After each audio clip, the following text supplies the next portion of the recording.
Okay, so today we're shooting a lamp. Now, why am I shooting this lamp here? Well, I'm shooting this here lamp because this came from my ex-wife. And if you knew my ex-wife, well, things can be used in a court of law, so we're ending that sentence.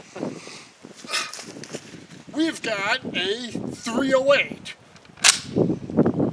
We're going to shoot a lamp with a 308 because there's no urban legend. My ex-wife gave it to me.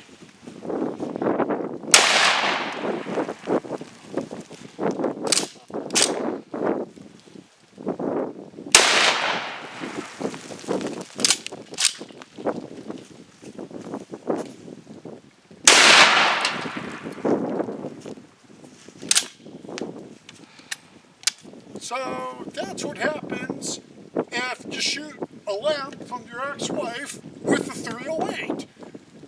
No urban legend, no myth. Just had a lamp from my ex-wife and I shot it.